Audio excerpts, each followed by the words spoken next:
Earlier this year, on January 20th, Joe Biden, the 46th President of the United States, was inaugurated into federal office, as well as Kamala Harris, an Oakland native and the first female vice president in American history.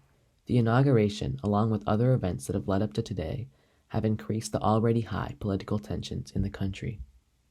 Michael McFaul, a professor in international studies in the Department of Political Science at Stanford University, who also worked in the Obama administration as a senior advisor, explains the importance of the inauguration and how this year it was different from the past.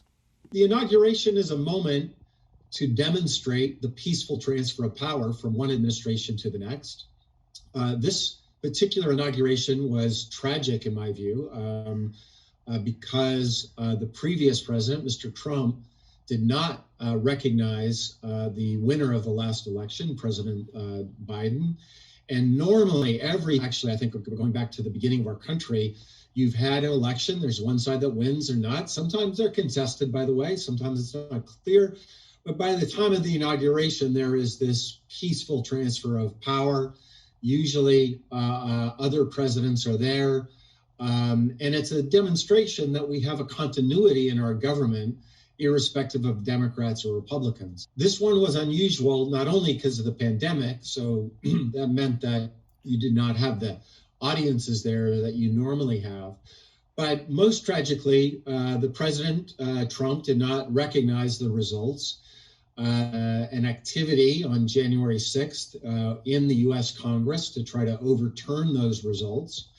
And that same day, the president held a rally and he stirred people up, and then they marched to the Capitol. And in one of the saddest days in American democracy, they stormed the Capitol, used violence to break in, and one police officer was killed. McFaul illustrates how the current president's leadership will be different from the former President Trump's, and how Biden will attempt to unify a nation divided. One, just stylistically, their political styles are very different. Senator Biden and then Vice President Biden, now President Biden, he spent most of his career in the Senate, which is a deliberative body that back when he was there, you tried to get along with everybody. You tried to do deals between Republicans and Democrats. And he's going to bring that attitude with respect to his opponents in the US Congress, and I would say with respect to those that didn't vote for him. And if you listen to his inaugural address, it was all about unity. That was the main message that he wanted to say, that I was elected by some Americans, but I serve on behalf of all Americans. And I think that was a very important message. McFaul believes that Democrats and Republicans alike, those who believe in facts and reason, have to try to understand the other's perspective. We live in I know how Palo Alto votes. I know what the distribution of electoral preferences are here. We lean heavily Democratic. And I think we need to have a division in our minds between two different categories. I think we need to it's right to have policy debates between liberals and conservatives or Democrats and Republicans. Hopefully we can do that civilly. Hopefully facts and evidence and data is part of that debate, and that we're not disconnected from those kinds of things.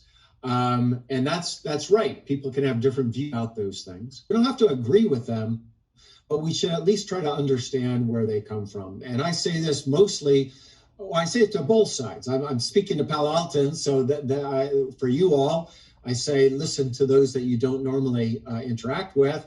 And when I'm home in Montana speaking to my Republican colleagues and friends and even family members, I say that to them about those of us who are Democrats. Julia Santos, a Pali senior, is the president of Middle Ground, a club that focuses on finding a middle ground between two sides of a topic that is relevant to current events. Santos hopes that the club can help spark civil discussions in the Pali community. At Pali, I think our purpose was more to feel like everyone should have a safe space to share their opinions. And we as a school should be prepared to respond and tolerate other opinions. We know that Pali has had a hard time leading conversations with people that we disagree with. And people are coming from different backgrounds and ideas, and we need to respect where people are coming from and understand where they're coming from. So yeah, I think it's going to help us create our own space in our school of tolerance and respect. The path to unity in this country will be difficult, but with new leadership and others doing their civic responsibilities, hopefully the next inauguration will be different than this year. For In Focus, I'm Manish Tiwari.